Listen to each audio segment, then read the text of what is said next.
Get in your basic stance, oriented perpendicular to your target, bow straight up and down. One thing that if my body is turned like this, you can see that my natural 90 degrees is right here. But if I'm aiming at my target right here, I got to use my shoulders, use my triceps, pull my bow at my target. I'm putting a lot more muscle effort into it than what is needed. So, therefore, if I hold this for any longer than what I have to, it's going to be all shaky.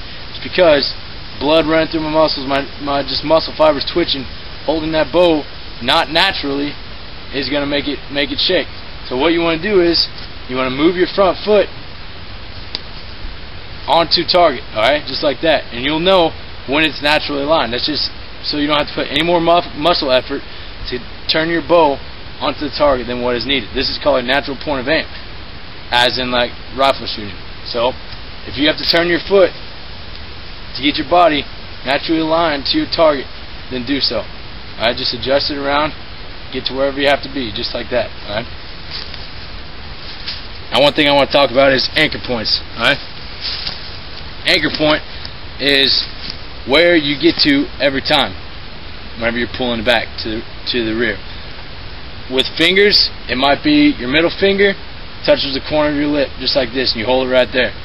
With a release, how I do it, it's going to be different for every person. So this is how I do it. You don't have to copy me, but this is how I do it. I take my thumb, when I turn my head like this, you can see there's this tendon that runs down my neck right here. I take my thumb, I hook it right behind that tendon. Some people grab and make an L like this and grab behind their head. It makes your draw length bigger, but that's just how every person's anchor point is going to be different. How I do it is I anchor into that vein with my knuckle on my thumb. So I clip onto my string, pull back. When you pull back with an arrow on, you don't want to be anywhere near your trigger. Alright? So right here is my anchor point, just like this. See how my thumb goes on this tendon right here? See that? This kisser button right above my release goes into the corner of my mouth, just like that. My nose, tip of my nose, goes on the string. That aligns everything into my peep sight and into my front sight. And that is my anchor point every time. Alright? Those four things make me have my anchor point, and they make me know that every time I release, my arrow is going to be the same. It's the same as getting a stock weld with a rifle. Alright? I put my cheek down the same every time. It's the same thing as with compound bow. You have the same anchor point every time. The fundamentals of shooting a compound bow, they're the same as shooting a rifle. Breathe, relax, aim, stop, and squeeze. Okay? Just like that. Brass. Remember that. When you're up there, how I pull my bow back and settle down to my target, I'll pull it back, starting off high at an angle. And I'll bring it down, and I'm breathing, slowly, slowly, slowly breathing until it walks onto my target. Once it gets to my target, I stop. I stop my arm fall. I aim in, I stop my breathing, and then I squeeze the trigger of my release, just like that. As you can see, my eyes are both open. Alright? I shoot with both eyes open because you have greater peripheral vision, and when you release that arrow, you can see it.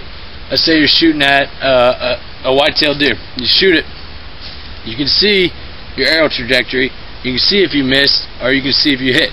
You don't have to be looking around for a blood trail if you know that you missed or whatever. So I keep both eyes open so I can see the flight, and I can see peripheral vision on everything else that's around me. So I keep both eyes open.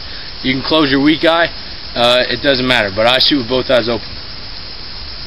Some big key things to take away. Make sure your bow is straight up and down. You're oriented perpendicular to your target. You have the same anchor point every time. You breathe, relax, you aim in. Choose your pin. Like I said, I have 3 pins here. This top green pin is a 20.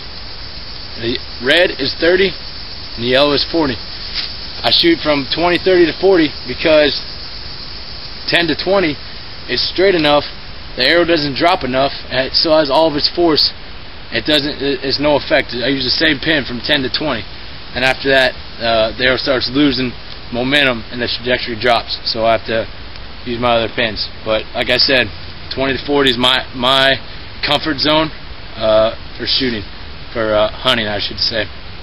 Does that mean if I see a deer at 45 yards away or 47 that I won't shoot? If it's clear, no, I probably will shoot. It doesn't mean I'm not going to pass it up, especially if it's that buck of a lifetime. But my comfort zone is up to 40 yards. So those are some key things to take away from this stance. You can also shoot the compound bow from the knee, as with a recurve. The same thing. You want to have your body oriented at a 90 degrees. Same fundamentals apply. Let's say I'm walking through the woods, I want to keep a low profile, or there's a high branch I got to drop down just to get a shot. You're going to pull back and keep everything on the inside of your knee, just like this. Alright? See how it is?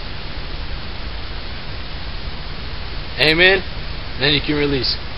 Don't go on the outside of your knee like this. There's too much muscle strain. So put your knee at a 90 degrees, go to the inside of your knee, and it's just like shooting standing up, except you're just lower to the ground. Like I said, my grip is relaxed, side up, both eyes open, sighting in, arms slightly bent, and I get my natural point of aim. If I have to shift over, I just move my front leg onto the target, just like that. Tracking? Like I said before, going to these mom and pop hunting stores, they specialize in bows. Get your bow set up to you. Your draw weight, they can adjust all that stuff. Your draw length, they'll measure everything out for you. I recommend going to them. I wouldn't do a lot of fine tuning into this. I could do it myself, and I have done it before, but it's much easier, and that's what they specialize in. So go to them. They'll set it up for you. They'll cut your arrows. They'll put your fletching on. They'll everything. Set your nocks. Everything. Like I say, Dick's Sporting Goods, Cabela's, does a Bass Pro Shops, any mom and pop hunting store. Yeah, they'll be glad to do it. So, alright guys, what I just went over was the basics of the fundamentals of marksmanship with a compound bow, how to get your stance, how to acquire a target, and like I said, that peep sight is a big help. It's just like a rear sight to your front sight on a rifle. But what we're going to do here is I want to talk about how I shoot a range, and you can make it your own however you want to do it, but this is how I do it. Right, I set up my target, right? I start at 10 yards. I go from 10 to 45. And I shoot at 10.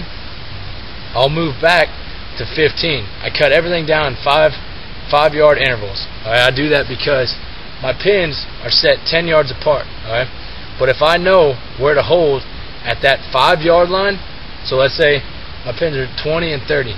If I know where to hold at 25 yards, then I'll know where to hold at 27 or 22.